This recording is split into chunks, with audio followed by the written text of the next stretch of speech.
प्राकृतिक आपदा।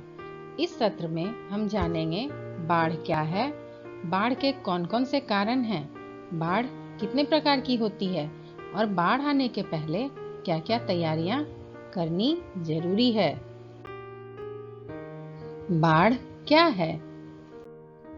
बिहार के सर्वाधिक बाढ़ग्रस्त राज्य हम इस चित्र में देख रहे हैं। बिहार राज्य के 28 जिले बाढ़ प्रवण क्षेत्र हैं, जिसमें से 15 जिले अति बाढ़ प्रवण हैं। राज्य की कुल आबादी के लगभग 76% लोग बाढ़ प्रवण क्षेत्र में रहते हैं। आंकड़ों में हम देख रहे हैं वर्ष 2004, 2008, 2016 एवं 2017 में संबंधित नदियां, प्रभावित इलाके और क्षति का परिमाण। हम देख सकते हैं कि मरने वालों की संख्या, फसल की बर्बादी और प्रभावित लोग की संख्या अधिकतम है। इससे हम बाढ़ की भयावहता का अंदाजा लगा सकते हैं। बिहार की नदियों से आने वाली बाढ़। गंगा नदी बिहार में बक्सर से कटिहार तक गुजरती है, जिसके किनारे बसे 12 जिले अक्सर बाढ़ से प्रभावित होते हैं एवं कोसी, बागमती, महानंदा, सोन, पुनपुन तथा फल्गु नदी में भी समय समय पर बाढ़ आती है। अन्य छोटी छोटी नदियां भी बिहार को प्रभावित करती है। इस प्रकार बिहार के कुल भौगोलिक क्षेत्रफल का लगभग 73% हिस्सा बाढ़ से प्रभावित क्षेत्र है। बिहार में विभिन्न नदियों से आने वाली बाढ़। प्रतिवर्ष बाढ़ का तांडव लाने में गंडक, बूढ़ी गंडक, कोसी, बागमती, महानंदा, सोन, पुनपुन आदि नदियां अपर्याप्त पानी निकलने के रास्तों के कारण बाढ़ को भयानक रूप दे देती हैं। बाढ़ से प्रभावित जिले। हम मानचित्र में देख सकते हैं कि बाढ़ से उत्तर बिहार के 19 जिले किशनगंज, अररिया, पूर्णिया, कटिहार, पूर्वी चंपारण, पश्चिम चंपारण, दरभंगा, मधुबनी, मुजफ्फरपुर, सीतामढ़ी, शिवहर, समस्तीपुर, गोपालगंज, सारण, सिवान, सुपौल, मधेपुरा, सहरसा एवं खगड़िया प्रभावित है। हम देख रहे हैं बाढ़ के प्रकार। आकस्मिक बाढ़, तटवर्ती बाढ़, नदी का बाढ़, शहरी बाढ़। आकस्मिक बाढ़ क्या है? आकस्मिक बाढ़ तेजी से बहते एवं बढ़ते पानी का लहर है। अत्यधिक वर्षा या बांध के टूटने के कारण यह आती है। आकस्मिक बाढ़ सामान्यतः बगैर किसी चेतावनी के आती है और कुछ ही समय में भीषण रूप धारण कर लेती है। तटवर्ती बाढ़। तटवर्ती बाढ़ उष्णकटिबंधीय चक्रवात का परिणाम है। तेज लहर, भारी वर्षा, तूफान, उफान या सुनामी के कारण समुद्र का पानी समतल जमीन या रिहायशी इलाके में प्रवेश कर जाता है। इस तरह के बाढ़ वाले इलाके में समतल क्षेत्रों में बने घरों के जल निकासी के रास्ते को संकीर्ण कर देते हैं, जिसके कारण बाढ़ की भयावहता बढ़ जाती है। नदी का बाढ़। बाढ़ का सर्वाधिक सामान्य रूप नदी का बाढ़ है। नदी का वास्तविक बहाव जब पानी रखने की क्षमता से अधिक बढ़ जाता है, तब नदी के पानी उत्प्लावित होकर नदी से बहने लगता है, जिससे आसपास का इलाका बाढ़ग्रस्त हो जाता है। नदियों से बाढ़ के पानी का बहाव धीमा होता है, जो अक्सर इस क्षेत्र के मौसम पर निर्भर होता है। शहरी बाढ़ के कारण अत्यधिक वर्षा, निष्क्रिय जल निकासी प्रणाली, कृत्रिम प्रणालियों व्यवस्थाओं की निष्क्रियता, अनियोजित संरचना निर्माण, तटबंध का टूटना, प्राकृतिक संसाधनों से छेड़छाड़, वृक्षों का कटना, वनोन्मूलन। शहर में बाढ़। मैदानी और जंगली क्षेत्र जब शहरी क्षेत्र में कंक्रीट के जंगल के रूप में तब्दील हो जाते हैं, तब वर्षा के पानी को समाहित करने की क्षमता उस क्षेत्र के जमीन में घट जाती है। पानी को समाहित करने के मामले में प्राकृतिक इलाकों की तुलना में शहरी इलाकों की क्षमता 2 से 6 गुना कम है।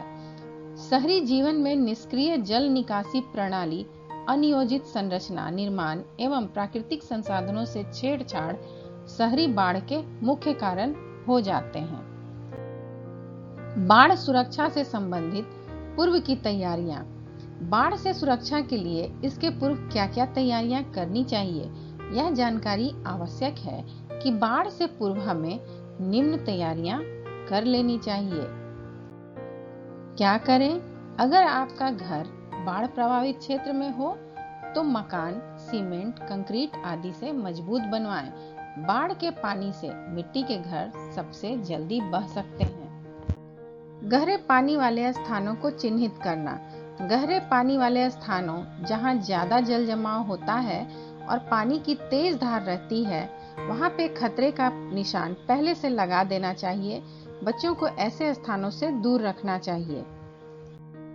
घर के सभी सदस्यों को नजदीकी सुरक्षित आश्रय स्थली के बारे में जानकारी हो। आपातकालीन किट। आपातकालीन किट हमेशा अपने पास रखें, जिसमें एक छोटा टॉर्च, रेडियो, बैटरी, मजबूत रस्सी, माचिस, मोमबत्ती, पानी, सूखा भोजन, खाद्य सामग्री आदि हो।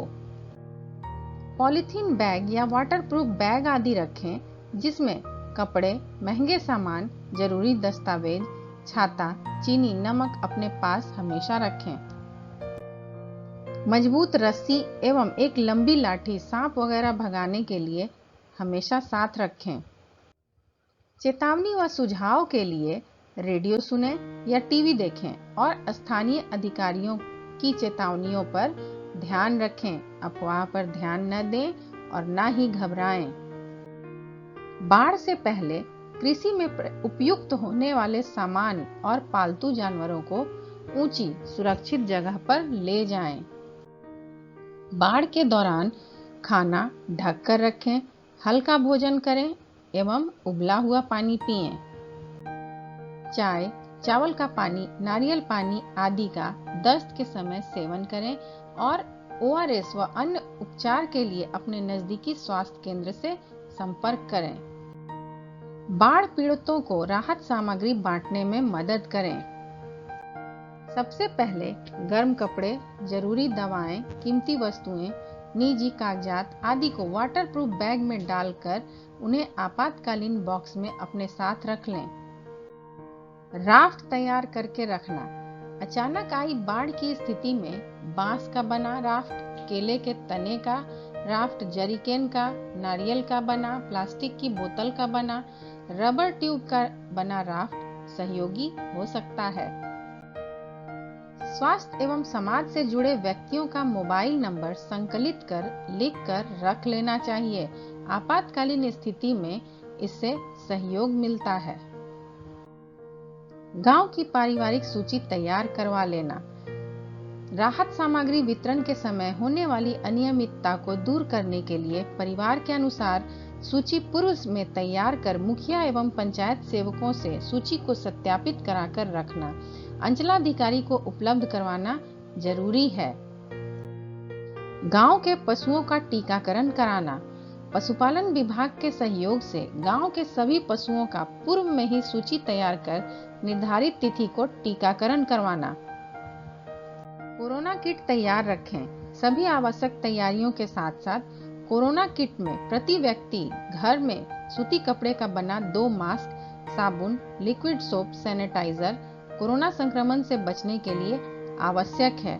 इन सभी जानकारियों को ध्यान में रखकर उसको अपने व्यवहार में अमल में लाकर हम बाढ़ से होने वाले नुकसान एवं खतरों को कम कर सकते हैं।